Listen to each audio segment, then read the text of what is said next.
Bismillahirrahmanirrahim. Alhamdulillahirabbil alamin. Wassalatu wassalamu ala al-mab'uts rahmatan lil alamin. Nabiyina Muhammad wa ala alihi wa sahbihi wa man tabi'akum bi ihsanin ila yaumiddin, amma ba'd. Ini majelis yang ke-49 dari pembahasan kita mengkaji kitab Umdatul Fiqh karya Al-Imam Ibnu Qudamah Al-Maqdisi rahimahullahu taala.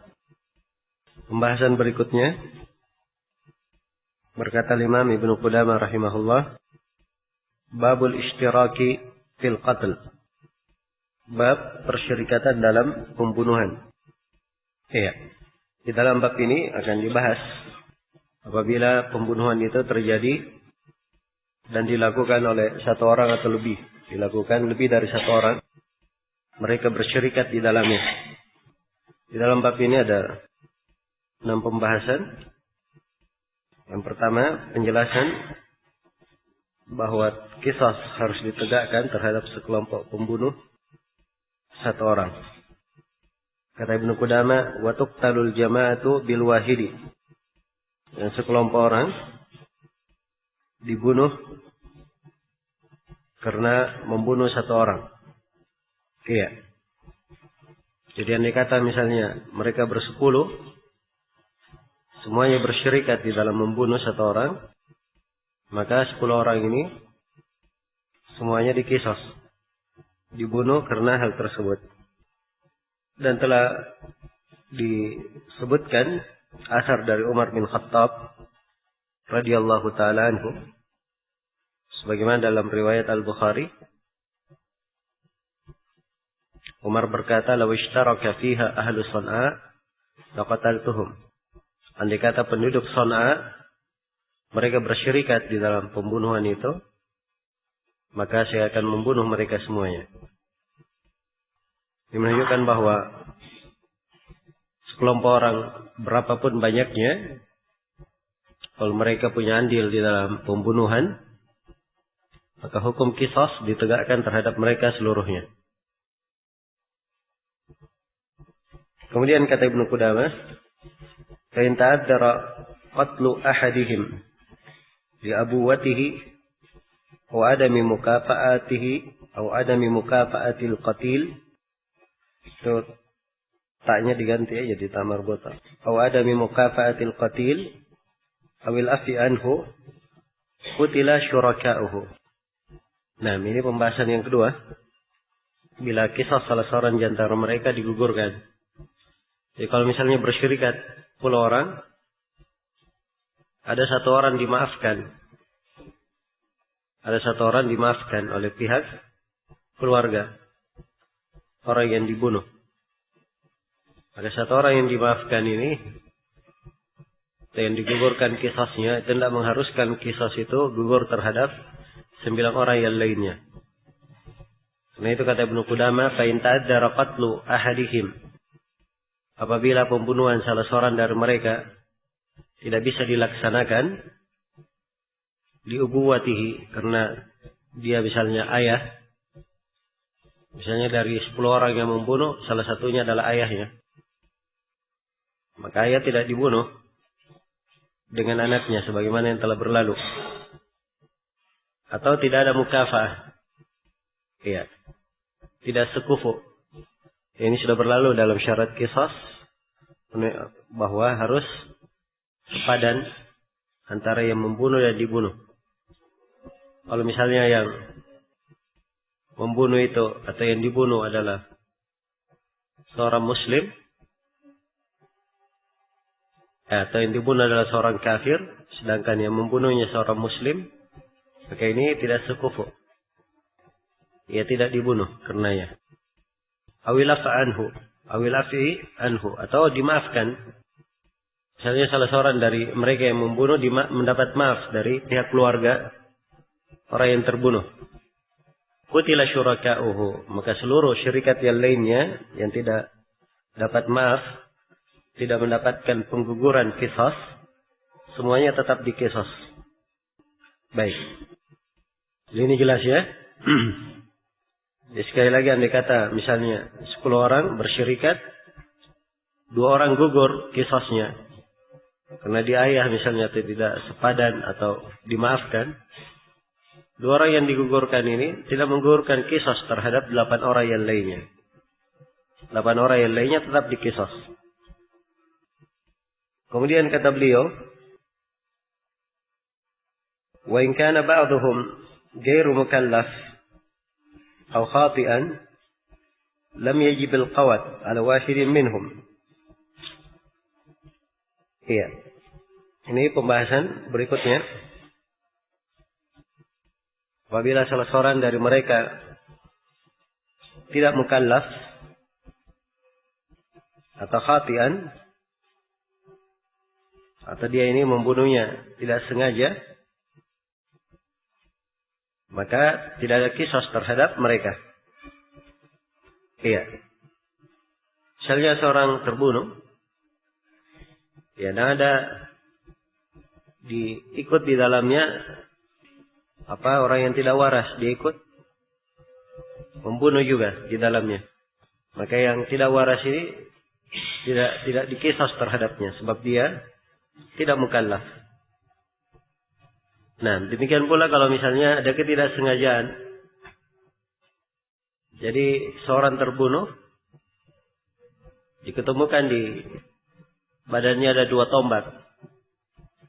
Satu dari orang yang sengaja membunuhnya, dan satunya lagi dia sedang berburu. Ya, dia melempar tombak dan tidak sengaja kena orang yang terbunuh. Jadi kalau misalnya keadaannya seperti itu, di sini orang yang tidak sengaja ini tidak ada kisos terhadapnya. Dan ini sudah berlalu ya, karena orang yang membunuhnya dengan khata tidak ada kisos terhadapnya. Kemudian berikutnya tentang orang yang dipaksa untuk membunuh. Kata beliau, wa in akraha rajulun rajulan 'alal qatl faqatal. Andai kata seorang lelaki yang memaksa orang lain untuk membunuh, lalu orang tersebut membunuh. Jadi dia paksa seorang membunuh, maka orang tersebut membunuh. Maka di sini dua-duanya dikisos. Yang membunuh dan yang memerintah membunuh, yang memerintah dan pelaku, dua-duanya kena kisos. Ya, yang membunuh maupun yang dipaksa dua-duanya dikisos. Iya. Karena dia di sini di posisi membunuh orang. Kalau dia dipaksa di kondisi, anggaplah dikatakan bahwa dia kalau tidak membunuh dia juga dibunuh, ini sama ya. Ya, dia layangkan jiwa orang untuk menyelamatkan jiwanya. Untuk menyelamatkan jiwanya. Nah, itu menurut Ibnu Qudamah rahimahullah, di sini dua-duanya dibunuh. Tapi ini sebenarnya masalah, ada silam pendapat ya di poin ini. Sebagian ulama ada mengatakan bahwa kalau dia terpaksa, yang dibunuh hanya yang memaksanya saja. Adapun orang yang terpaksa dia tidak dikisos. Dan ada sebagian yang lain memberikan rincian yang lainnya. Tapi yang benarnya di dalam masalah ini, bahwa ini kembali kepada ijtihad hakim, dilihat apa yang paling maslahat pada orang yang dipaksa ini. Iya, sebab keadaan orang dari sisi paksaan dan selainnya ini berbeda-beda. Ini memang kaitannya dengan masalah qada. Hakimlah atau qadilah yang menentukan apa yang layaknya, yang terbaiknya di dalam kasus ini. Jadi ini yang pertama ya. Secara umum kalau seorang lelaki memaksa orang lain membunuh, maka dua-duanya dijatuhi hukum qisas. Yang memaksa maupun yang dipaksa. Nah, yang kedua kata beliau, au jaraha ahaduhuma jurhan walil akhar mi'atan. Atau misalnya salah seorang dari keduanya dia melukai korban 1 luka, dan yang lainnya melukainya dengan 100 luka. Mati orang itu. Iya. Jadi badannya ada 101 luka. Bersyirikat 2 orang.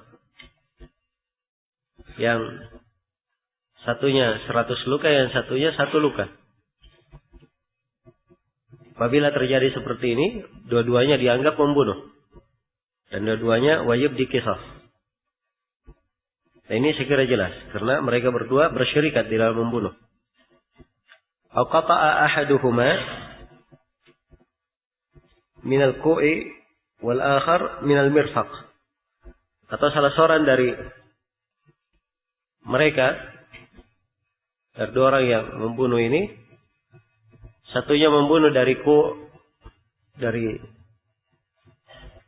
tulang tangan yang selurus dengan ibu jari. Ya, di sini ya. Yang selurus dengan ibu jari. Sebab di tangan sini ada 2 tulang. Ya, ada 2 tulang. Ada yang selurus dengan ibu jari, ada yang selurus dengan apa? Jari kelingking. Disebut kurso. Baik. Jadi satu dia potong dari ku'nya. Dan satunya dari mirfaq. Dari siku. Ya, kalau terjadi seperti ini, maka kata Ibnu Qudamah, fahuma qatilan. Keduanya dianggap membunuh. Wa alaihimal qisas. Dan keduanya wajib diqisas. Sebab mereka di sini bersyirikat di dalam membunuh. Walaupun andil mereka dalam membunuh tidak sama, hanya saja kebersamaan persyirikatan mereka di dalam membunuh ini menyebabkan keduanya dianggap sebagai orang yang membunuh dan wajib terhadap keduanya untuk diqisas. Kemudian Ibnu Qudamah rahimahullahu taala menjelaskan tentang diyahnya. Kata beliau, wa in wajabatid diyatu istawaya fiha. Kalau wajib diyah, maka keduanya bersyirikat di dalamnya. Jika ada 2 orang yang membunuh itu tadi di kasus sebelumnya, ternyata tidak diminta untuk diqisas, pihak keluarga hanya meminta untuk diyah saja, bayar diyah, maka keduanya seimbang di dalam apa? Membayar diyah itu, dibagi menjadi setengah-setengah. Ya, sebab tidak ada bedanya yang mematahkan sedikit atau banyak, yang melukai 1 atau 100. Keduanya melayangkan jiwa, maka semuanya wajib untuk menanggung diyah. Diyahnya dibagi 2. Mereka bersyirikat dalam membunuh. Kemudian kata beliau, wa in dabahahu ahaduhuma thumma qata'a al-akhar yadahu aw qaddahu nisfaini fal qatilul awwal wa in qata'ahu ahaduhuma thumma dabahahu ath-thani quti'a al-qati' wa dhubiha adh-dhabih. Ya. Kata Ibnu Qudamah, apabila salah seorang dari keduanya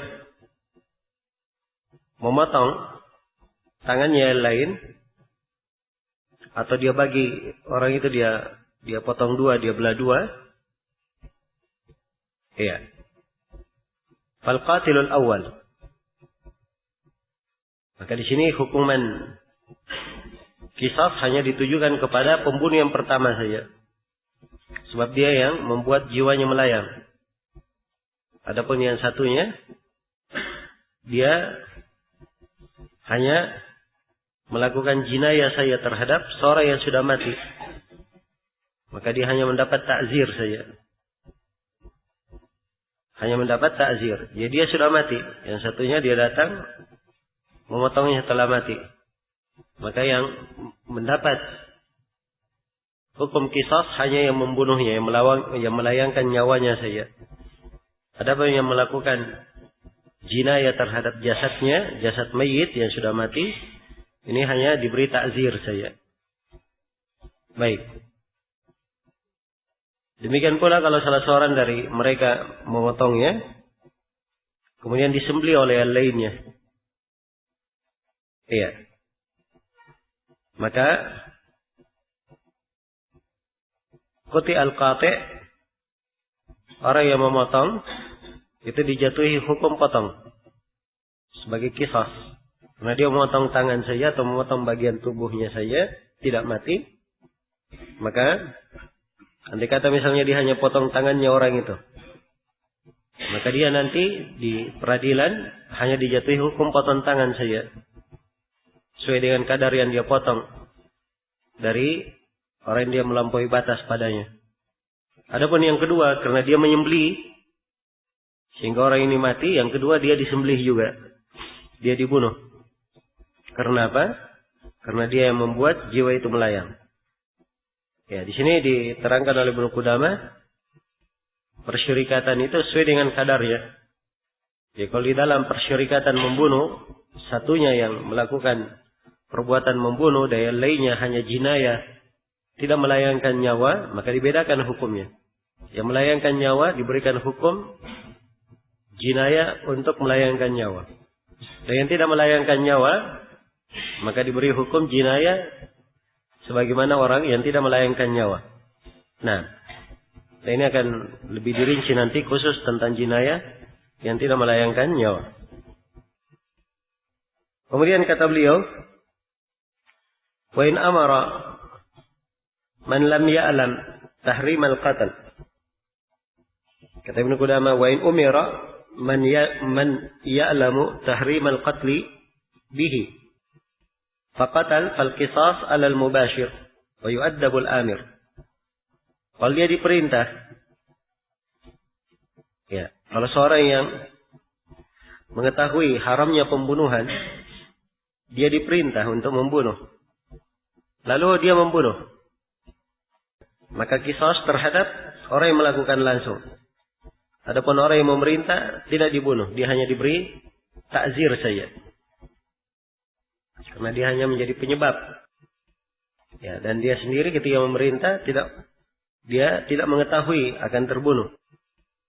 Jadi di sini yang menanggungnya cuma si pelaksana langsung saja.